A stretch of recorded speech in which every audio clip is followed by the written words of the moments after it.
Take-Two Interactive CEO Strauss Zelnick, you guys know that's the parent company of Rockstar Games, just sat down and did a 30-minute interview with Bloomberg where he talked a lot about Grand Theft Auto 6 and answered a ton of the questions that we've been wanting to know. Like, when is the game going to be coming out? Will it stay in 2025? Where's trailer 2? How are they going to promote the game?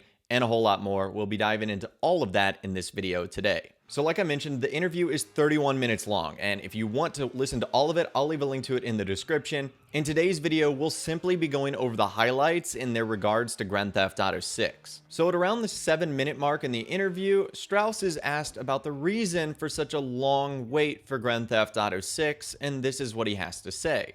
So you mentioned Grand Theft Auto. We have to talk about that when you talk about the large cinematic experience on a console. Give us a sense of Grand Theft Auto 5 versus 6. It's been 12 years now. Seems like a long time. Why does it take that long to come up with 6? Well, there are really two reasons. The first is we set an intention actually to rest our intellectual property. So some of our competitors come to market very regularly, maybe even annually, with their titles.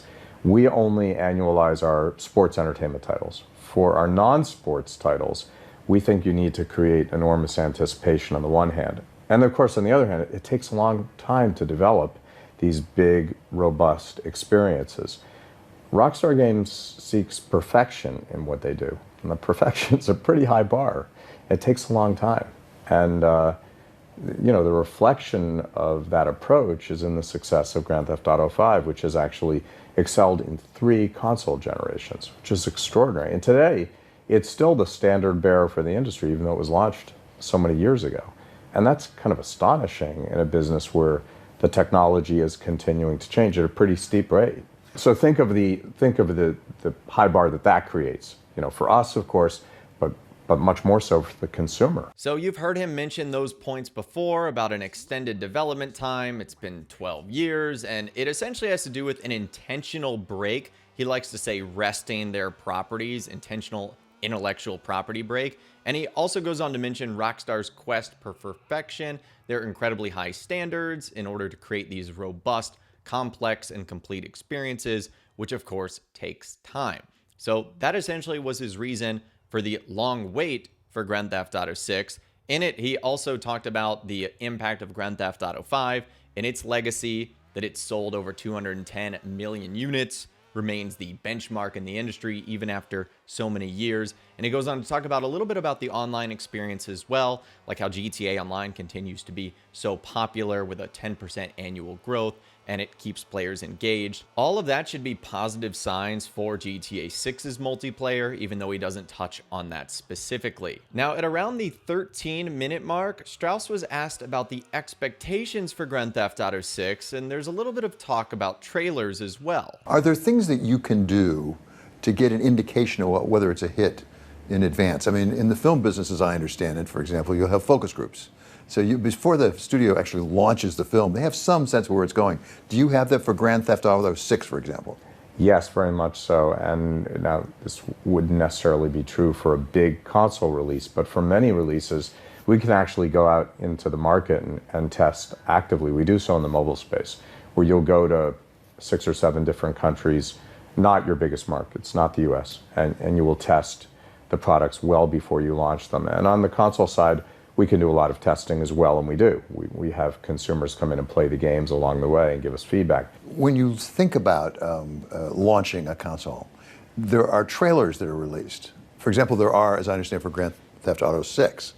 Does the popularity... There's been one trailer so far, yeah. But does the popularity of the trailer indicate how the game's going to do?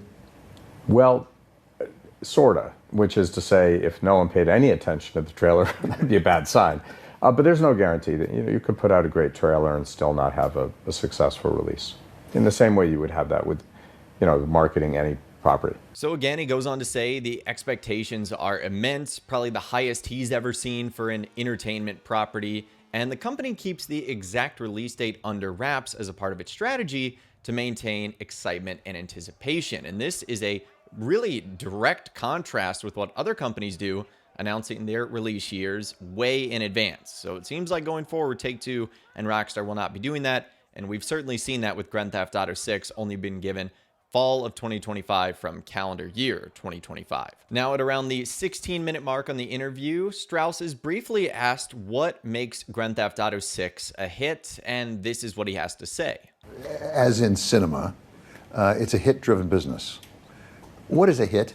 I mean, what numbers do you look at? What metrics do you look at? As you're looking, for example, toward GTA 6, I mean, what kind of range sort of makes it a hit for you?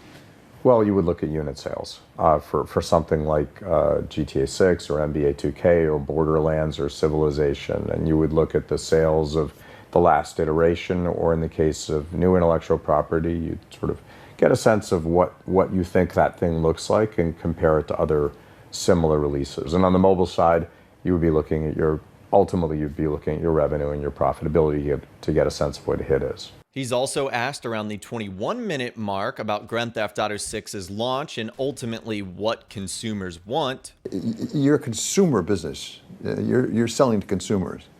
How do you get a sense of what the consumer wants? I mean, take Grand Theft Auto 6, for example. Very big launch. How do you get a sense of what the consumer's after? It's such a great question, and it's a complicated question because, of course, the development starts so far in advance of when the launch is going to occur.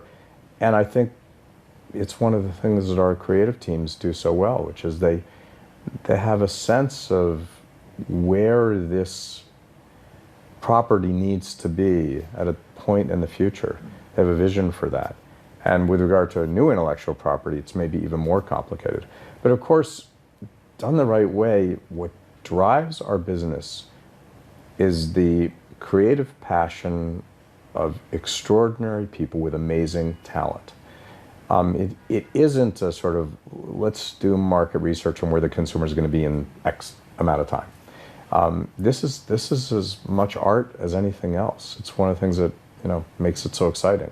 It's challenging too, but it makes it really exciting. And if we get that right, if our creators get that right, we serve our audiences, and it is our primary focus. I mean, our focus around here is to be of service to our consumers, to engage them and captivate them and delight them. If we get that right, then the numbers will take care of themselves. And in that, you heard him talk about the creative and technological processes that go into making a GTA game, including Grand Theft Auto 6's long-term vision, anticipating consumer needs and desires in the future. And while specific details about the game are not revealed, it is mentioned that the creative process is driven by talented teams distributed globally and backed by a substantial financial resource. And the last two bits of the interview, which are at the very end, around the 26-minute mark and the 30-minute mark, are him being asked how he's going to market Grand Theft Auto 6 and essentially where is trailer 2 and why haven't we been given a firm release date on the game. This is what he had to say.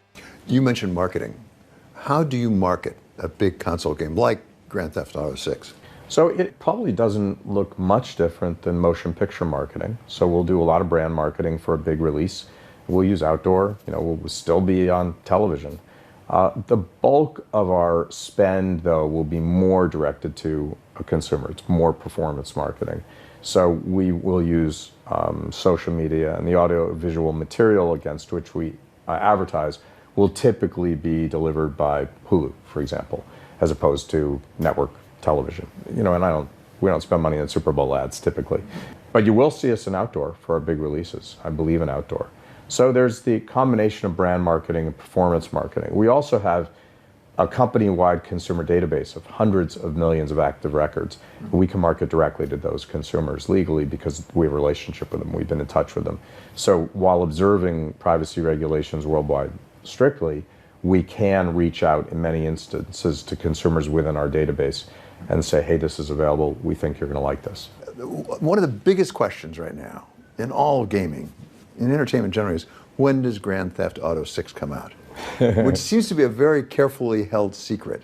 Why is it so carefully held as a secret?